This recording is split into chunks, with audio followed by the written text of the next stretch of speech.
Hello and welcome to today's session. My name is Madhur Singh and I will be talking about another important aspect of studying abroad, that is the graduation admission tests. So what are these tests about? How would you want your score to be in these particular type of tests? What is the test that you would require according to your profile? So all these answers I will be telling you in this particular session, right? So in this way, along the session, if you have any doubts or any queries in mind regarding these tests or studying abroad in general, if you have any queries about the same, you can put them in the chat box below and my team will be more than happy to answer to all your queries. With that said, let's look at the agenda for the session. So in this session, I will be talking about, as I said, I'll give you an introduction of what the graduate admission test is about. So if you are someone who is a fresher or who is studying in their undergrad college right now, what is the preparation strategy for you when you are thinking of getting your master's degree? Is it worth getting the master's degree abroad or not? So all these aspects I will be telling you in depth. I'll also talk about the significance of these tests, also the what type of tests are there that you can take for your own profile. Like, so for example, if you are from an engineering background or if you want to do management, what are the types of the tests that you can take, right? Then I'll also talk about what is basic overview of GRE and Gmat, because these are the most popular ones out there. Then the preparation strategy for them and scoring and interpretation, right? So with all that, I'll also talk to you about the basic preparation strategy, how you can ace these exams, right? So this is an important factor, right? When you are planning to study abroad, and these exams cost a lot of money, right? So it's not like you want to give the test n number of times. You won't, right? Because these are expensive examinations. So once you're giving these examinations, what are the months before that you have to start your preparation, how to go about the preparation, and at the end I'll also talk about what is the application process like. So these are the things that are really talked about and there's not much knowledge about it outside. So I thought I would give you a session about it, in that you can get all your doubts cleared in one go. At the end, I'll also talk about one bonus thing, that is it really important to give these examinations, or is there a way around in which you do not have to shell out so much money in giving this test? So yes, there is a way around it. So you have to stay till the very end of this session to know what that is. So with that said, let's look at the session. So the first question that I would ask, or that you would have in your mind, is why should you study abroad? What are the reasons that you should think about when you are studying abroad, right? So going outside India, it's a very risky thing in terms of money, in terms of how the adaptability would be for you going abroad, right? Everybody wants to stay with their family. Going outside would take away that home factor, right? So that is the reason that also a lot of things have to be considered in that regard, right? But what are the positives of going outside of India and studying abroad, right? What is the underlying reasons that out there, right? The first and the foremost important one is the cultural exposure that you will get, right? Staying in India, you would meet with people all of different backgrounds in India, right? But when you're going abroad, let's pick a country, US, right? You would have a lot of cultural exposure. There will be students that will be from different strata, different thoughts of thinking, different careers they would have, right?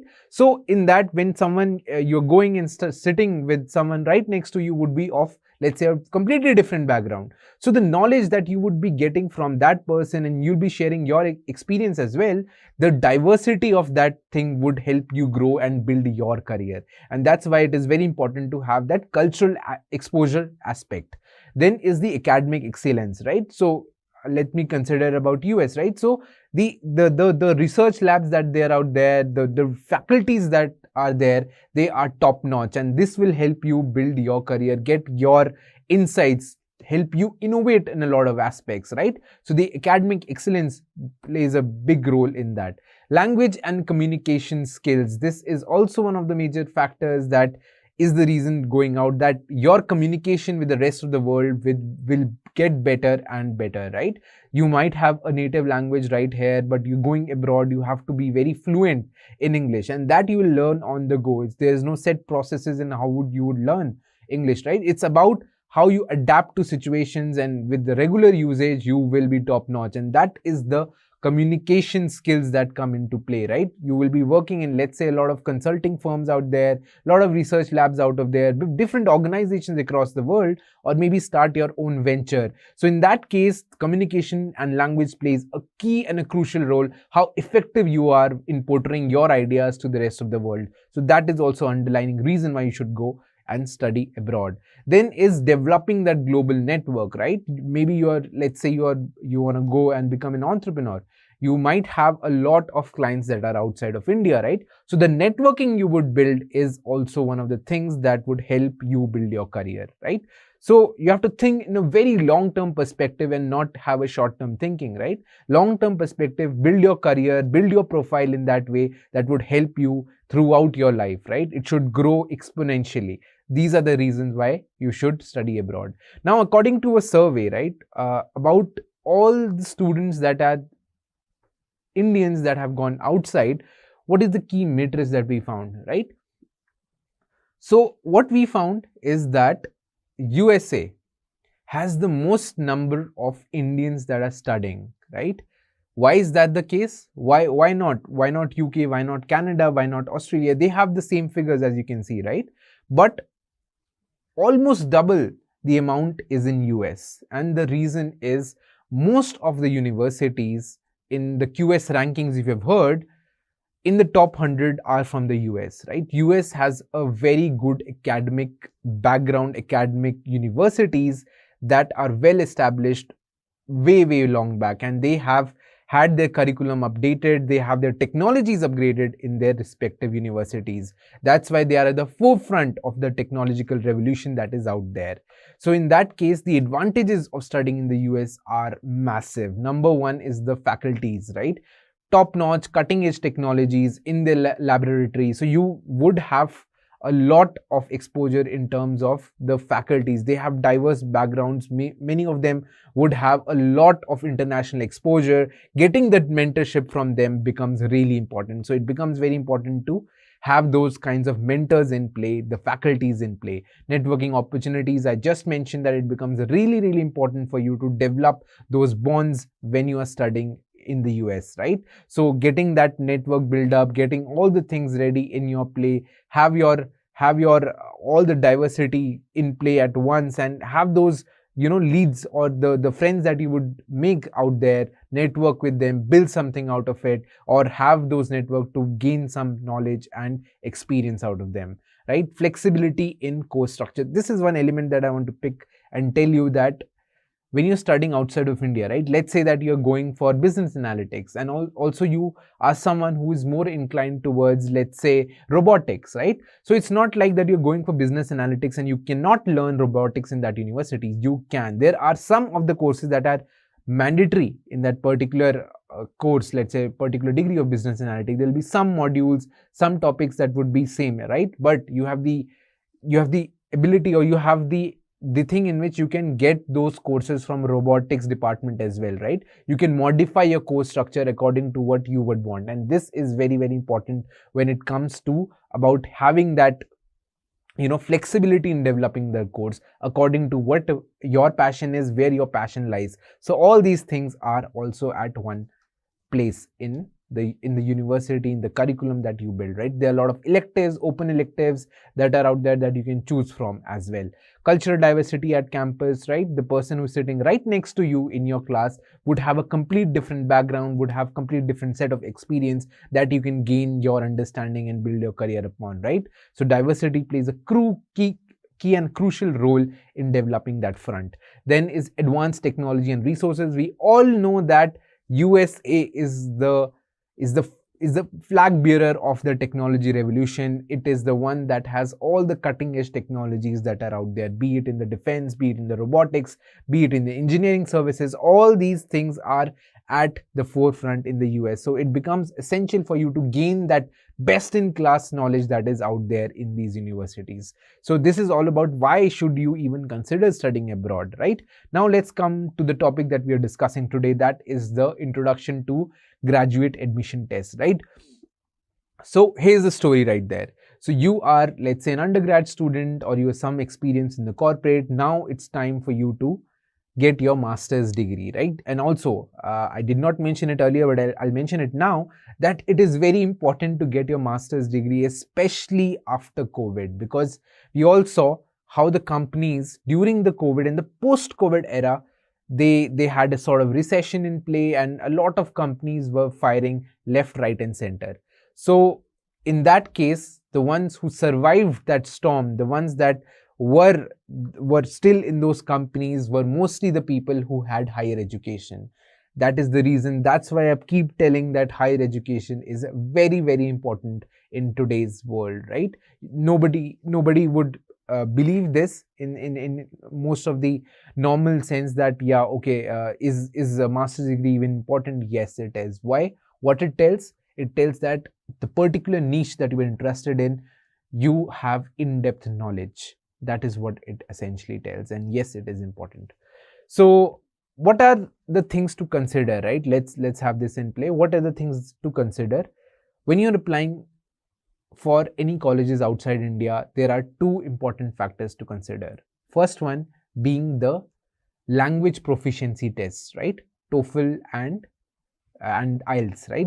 These two tests are very important, right? Any one of them you have to give, or DET in some cases. So if you have not seen that video, you can see that video as well, in which I described about TOEFL and IELTS. Then the second one is the graduate admission test, right? So what are these tests about that we are discussing now? So these two scores play a very crucial role in developing your profile, for the colleges abroad. So now let me tell you what are these exams. So essentially, GRE, Gmat, they are the most important ones in evaluating the candidate's academic readiness for advanced studies. Language proficiency tests, on the other hand, test you about how good you would be able to adapt the language in which they are giving out their courses, right? They want you to retain the most out of it. So that's why they have English proficiency tests. Graduate admission tests are all about evaluating the academic readiness for advanced studies, right?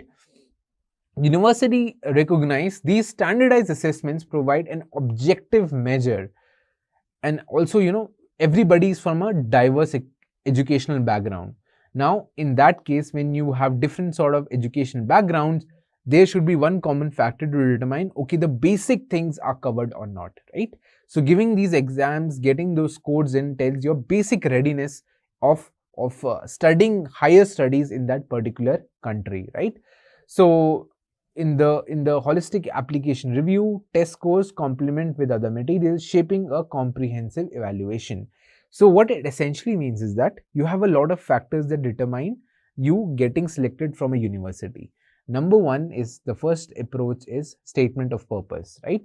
So you have to talk about what motivates you towards picking the particular course or picking the particular university. That is your statement of purpose. You basically write an article of, let's say, 1000 words, 1500 words ish, in which you talk about how your educational background has been and what your passion was. How did you build your profile to the level in which you are applying for, to the course you are applying for, and all these things, right? Second is the letter of recommendations that you have to get from, or if you're studying in an undergrad college, then the professors. If you have a work experience from both, then the professors, and as well as the current company that you're working in, you have to get the letter of recommendations from them. You have to apply to the company. So this is also one factor. Then you have language proficiency test.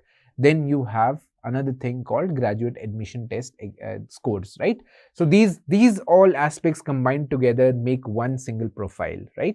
So, and of course, CV should also be there. Updated also is one key metric to determine that whatever you've done right now till now is good enough for getting that admission or not. So I always keep telling that if you are in undergrad, have your profile, have your thinking ready in play, that okay, this is the course that you would want to do, or maybe shortlist like 5 different courses that you would want to do and build your profile in that. Now those 5 courses should not be very distinct from each other. It should have some similarity. It should have some or the other similarity, so that your profile is built accordingly, right? That is one crucial step that you can take. Now these tests, right, the significance of graduation admission tests. So what is it? It's objective assessment. It tests basic skills that are out there, right? Your reasoning, your quantitative, your critical thinking aspects, right? Then it becomes a global benchmark. So these scores are mostly valid for 5 years. So it gives you that kind of flexibility. Okay, next 5 years you can apply to the university. Then the evaluation, right, it has all the aspects covered. It's a comprehensive evaluation. It does not stress on one single thing. Let's say it's not just stresses on maths. It also has like some sort of verbal reasoning as well as, you know, the quantitative assessment as well. So they go hand in hand. So you don't have to like worry about a lot of different aspects, right? So it all covers in one, and it's not in depthly very, you know, it's not very, you know, higher level that no one can do. Everybody can do it. You just have to practice. That's all. Alignment with the program requirements. So this test basically gives you that particular funneling to your particular dream college, right? So any dream college that you have, getting better score is always good, but overall profile is what they look at, right?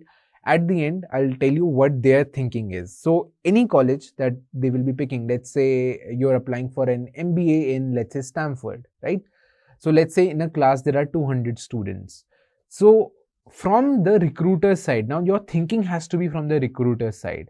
They would want to have people in their class that could be in such a way that they could help their peers in the class, and the peers could learn from them, and the overall class becomes smart by the end of the degree, right?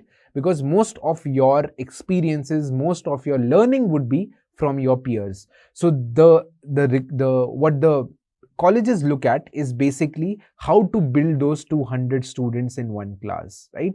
All should not be from the same academic background. They should complement each other in that regard, in which some are from, let's say, from the doctor's field, some are from the engineering side, some are from, let's say, consulting side, so from the arts background. So all of them together build a class. They look in that direction. Now, when you as a candidate is applying, you have to think, what is your strengths? What are the strengths that you are bringing to the table? That is what would be considered. So have that thinking in play when you are applying for colleges, right? And build your profile accordingly. Then I'll talk about what are the types of graduate admission tests. So it is basically Gmat, the Graduate Management Admission Test, and Graduate Record Examination, that is GRE. Now, in a nutshell, basically Gmat is for the people who are applying for MBAs or management related, finance related degrees.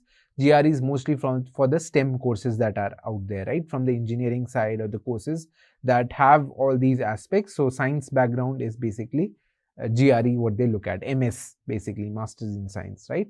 So this is essentially what they take. So depending on what you want to do, you can take up these tests. Now, in this, one important factor is also there. You have to check in the respective college, right? Your dream colleges, you have to check what are their requirements, right? Don't go that, okay, you have to give both. No, you have to give only one. Pick the one that is acceptable in most of the colleges and give that, because both of these examinations are around about 20,000 rupees, right? So that's a lot of money to give for one test. So in that case, have that thing. Some of the management colleges also accept GRE. So why would you go for Gmat, right? While if you're only applying for Gmat, then you can go for, you're only applying for MBA degrees, you can go for Gmat, right? So that's the whole thing, how you would build your, which type of examination, choose from these examinations, right? Both are essentially valid for 5 years. So that is also the thing, right? Now, one important factor is that have the thing in play that, okay, if you have 5-6 years of experience, you would preferably want to go for, let's say, a doctoral degree that is embedded with master's degree, or maybe a management degree, if that is something that is your calling. But if you want to go in the technical fields around there, go for GRE. If you're going for the business administration, MIM degrees, go for Gmat. So that's essentially the breakdown. So now let's talk about GRE. So what happens in GRE is basically, the name is Graduate Record Examinations. It's a standardized test used for admissions into PG programs, MS, let's say, need data science and AI programs. So data science and AI programs is what is trending currently. If you want to get into those domains, it is definitely the right time to do so. Because people, for example, so you have to think about the industry, right? People in the industry who are, let's say, 45 plus or around about 50 to 60 years of age, they do not have in-depth knowledge of data science and artificial intelligence. This is predominantly a new field. So if you want to do data science and AI, get that thing in play, get your profile right away so that you can lead those segments when you're growing and you're building your career, right? So have that things as well. Now, GRE allows institutes to assess applicants' readiness for graduate coursework and gives an objective benchmark. So the GRE allows institutes to assess applicants' readiness for the graduate coursework and gives an objective benchmark. So it's basically prepares you for the best that is out there in the more comprehensive manner, right?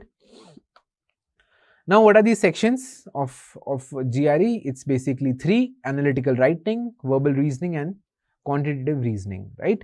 So basically these are the ones that will be there, the examination. So first it used to be around 3.5, 4 hours ish of exam. Now they have restructured it in 2023.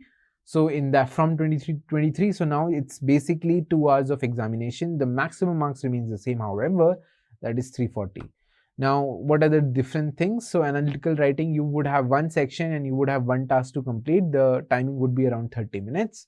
So that's basically would judge your writing skills, how good you adapt to the task that is given there. Then is verbal reasoning. It has 2 sections, 27 questions, and basically 31 minutes is basically tells your verbal reasoning skills. Then is quantitative reasoning. It's basically talks about critical thinking and also most of like mathematics driven things. So you would have 2 sections and 27 questions, 47 minutes for this. So it would essentially be of around 2 hours ish of examination, right? Now, so in this case, verbal and quantitative reasoning, they have 130 to 170, 1 point increments is what it is. Analytical writing has 0 to 6. So basically that's how it is, right? So again, in this case, if you ask me what is a good score, right? I would say that if you are applying for Ivy League colleges, or if you are applying for very, premium segment of colleges, then at least have your score above 332, right? 330 plus is a very good score. And if you are have your preparation ready so that you get your score around that, which is very important for your dream college. So if it is 330 plus, then you would have a safe bet that yes, if anything goes wrong, you have the score in play for the next 5 years, you can apply again. But if the score is bit less on let's say 314s or 300-ish, then you might consider giving it again, right? So for an average college in the US, so most of the acceptable score is around 320s. 325 is best if you could get it, right? So that is what this course is about. But if you are close enough to 320, you would be good to go in most colleges. Then the university consideration, so they evaluate verbal and quantitative scores more specifically. They have their sectionals marks as well. So some programs may prioritize one section based on the specific requirements of the field of study, right? So it's a more technical side, they'll look at quant. So if it's the most balanced sort of side, they won't look at the overall score. So that's how it works. Then let's talk about Gmat. So what happens in Gmat is basically that it's about business. So everything about business, if you're doing MIM degrees or MBA degrees, consider giving this examination. So it's also a standardized test, so it helps evaluate the rigor in which the applicant is handling the most of the tasks. So Gmat is based on that evaluation, how the personality will be built around that, right? You have to have those leadership skills as well as the academic critical thinking, logical reasoning. So these aspects are also what they look at, right? So what is the format? Basically 4 sections: quantitative reasoning, verbal reasoning, integrated reasoning, and analytical writing assessment, AWA. So in quant, it's basically 62 minutes, 31 questions about data sufficiency problems and problem solving, right? So basically, why is it needed?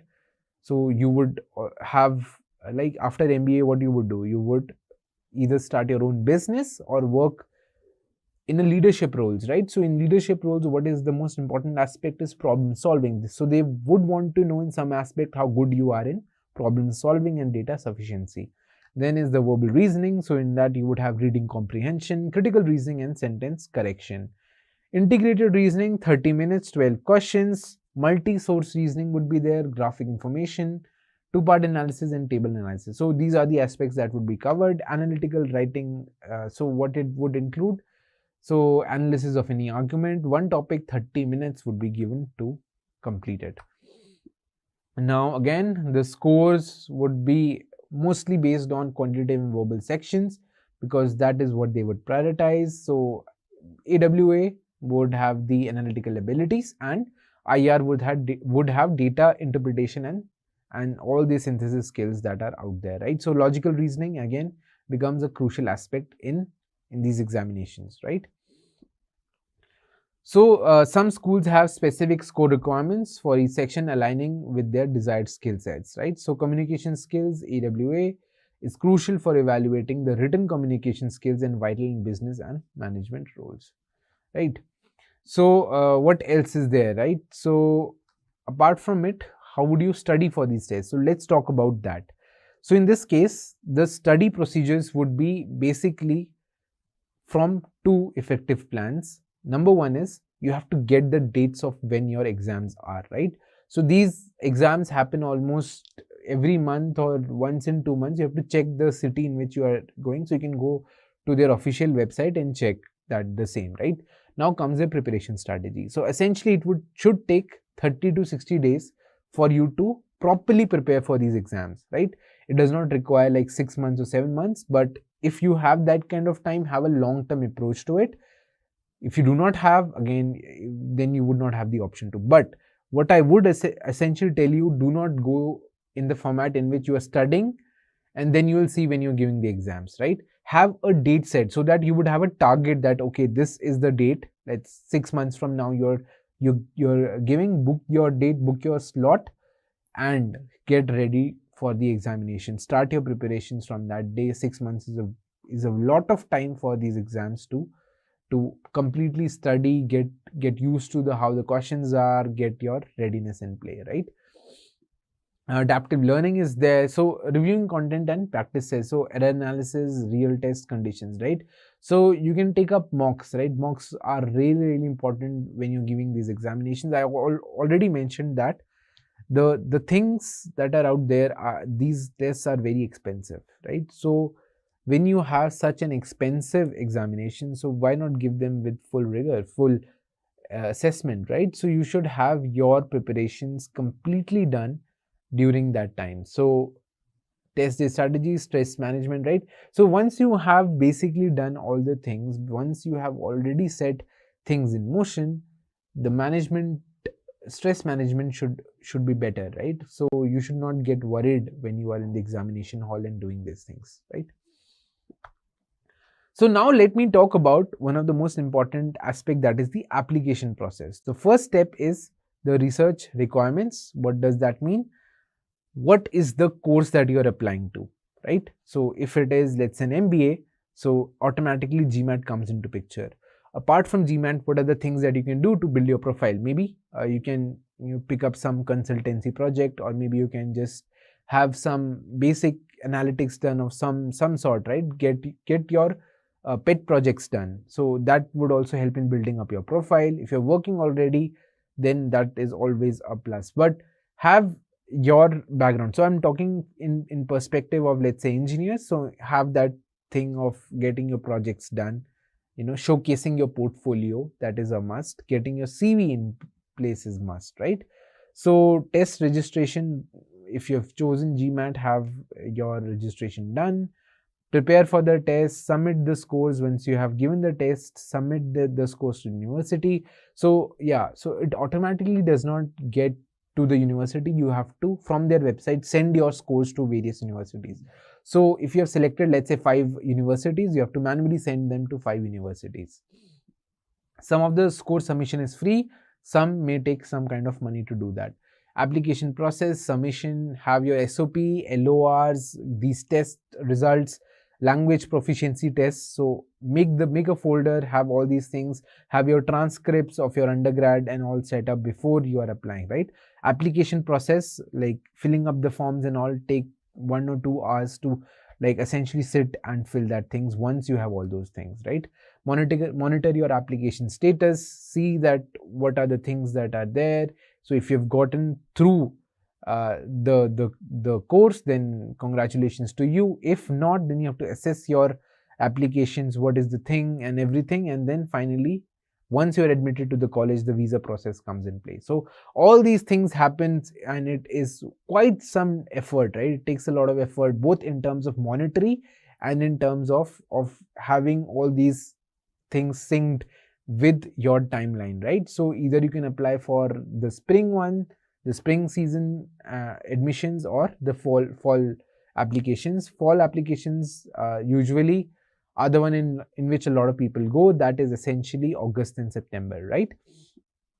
So have your profile built in that regard. Again, I'm telling you this in advance because this is one of the key important aspects to look out for, right? So have those things done, because this entire process, if you have English proficiency tests, if you have graduate admission tests, and also you're applying to various universities, will cost you a lot of money. That would be around, easily, if I have to combine everything together, English proficiency test is around 18,000. These graduate admission tests would be around 20,000. So 38 would be right here.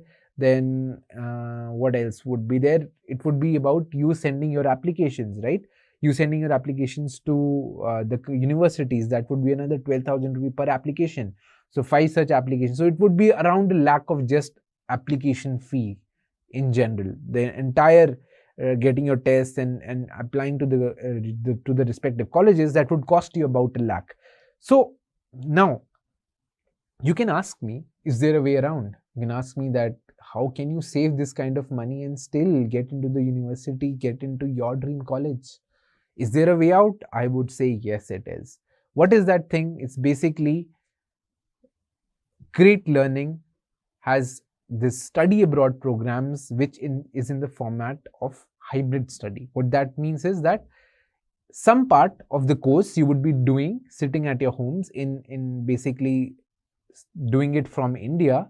Half of the course will go to the US and get that exposure done there. So you get best of both worlds, online learning as well as going in the campus, studying from the university campus itself, learning, having that cultural exposure as well, and also saving down a lot of money. Now these aspects would cost you a lot less because these are hybrid programs. This would cost you a lot less, and guess what? Your final degree would be about the course itself. There would be no differentiation in that aspect as well. So in that case, you have to go and look out for the study abroad programs, because most of these programs would also, you don't have to give these English proficiency tests or graduate admission tests, right? So you can bypass that as well. So isn't it wonderful that you can have a hybrid format in which you can study here, save a lot of money, go there, have that exposure, have that networking done at the end, and graduate from that university itself. That is something that is wonderful and that everyone should think about, right? So I'll show it to you where you can search this. Moreover, if you have any doubts, you can put them in the chat box below, and my team would be more than happy to answer to all your queries. And the link that I'm going to show right now is also in the chat box below, so you can click on that, get to know about all these things, right? So I'll show you how it is.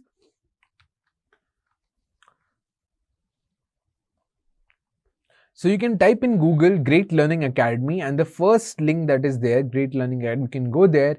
Then there is a thing called Study Abroad. You can click on this link and you will end up in this particular page, right? So you can save up to, let's say, 1/3 of your degree cost, no GRE, get a work visa in your country of your choice as well.